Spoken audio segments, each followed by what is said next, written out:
Hi, this is Heather Smalley with Smalley Family Stables and Farm, and today I'm going to talk you through some of the hay that we have here at our stables.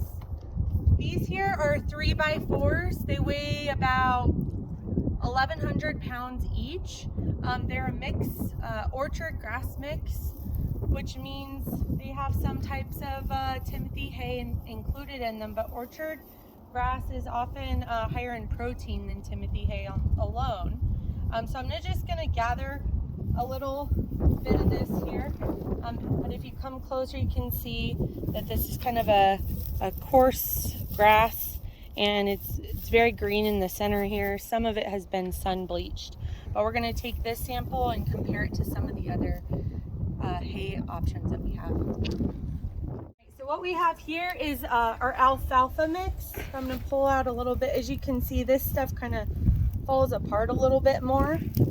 Now alfalfa is even higher in protein and is usually used as a supplement because it's got a lot of sugars and can be difficult if you have a horse that has a hard time with insulin rejection or processing. But this alfalfa is a little bit stemmy and has some leaves and seeds with it. So I'm trying to collect a sample here, but it's gonna falling apart in my hand. But there you can see the difference there between the orchard hay and the alfalfa. All right, so here we have a sample of oat hay. I'm gonna go ahead and put our orchard grass down or alfalfa grass down, and then I'm gonna kind of pull here, see if I can get a sample of the oat hay. And as you can see, this is more like a straw type consistency. Oat hay is a little sweeter. You can see kind of some of the oats that would be seeding there.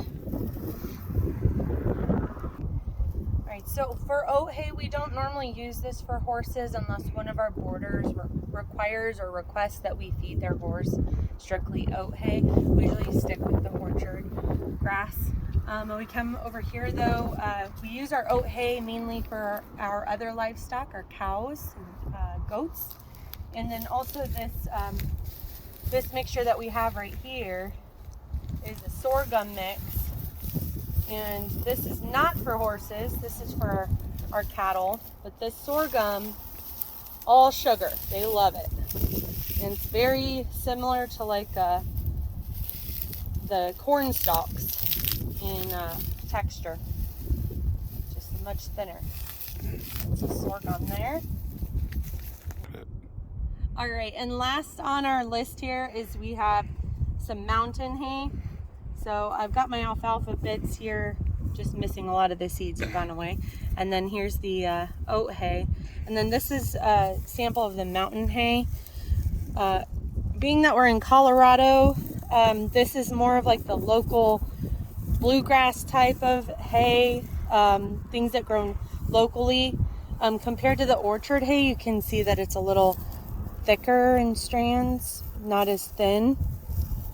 This is another high quality hay that we would use for our horses.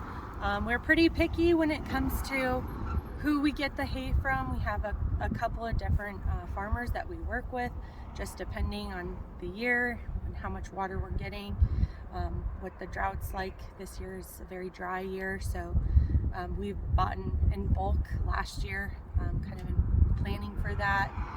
But we do have a couple of relationships with our farmers so that we can be prepared in knowing how the hay is prepared, making sure that it's stored properly. As you can see, as we go through here, some of the bales are bleached, sun bleached, because our hay shed is open to the south here. But otherwise, all this good stuff inside is green and ready for eating. Here you can see the bales that we're feeding from currently. This is the mountain hay mix. You can see the strands there. And then this is the alfalfa mix. You can see some of the flowering here. It's a little more dusty too. But it's important to know that the way that the hay is prepared is using a swather, cuts the grasses when it is mature, And when it cuts it, it's designed to also crimp off the ends so that it holds in the nutrition. We don't normally feed a ton of alfalfa, except during the winter months when it gets really cold here in Colorado. We use alfalfa to help keep the horses warmer. They're warm when they eat, and the alfalfa, having the higher protein content, helps to keep them warm longer. We are fortunate enough that we've just invested in these hay huts, and so most of the time these happy horses are belly up to the hay hut, which does include either a bale of the mountain grass mix or the orchard mix of grass. And Zeus likes that, huh, buddy? So does River. Thank you.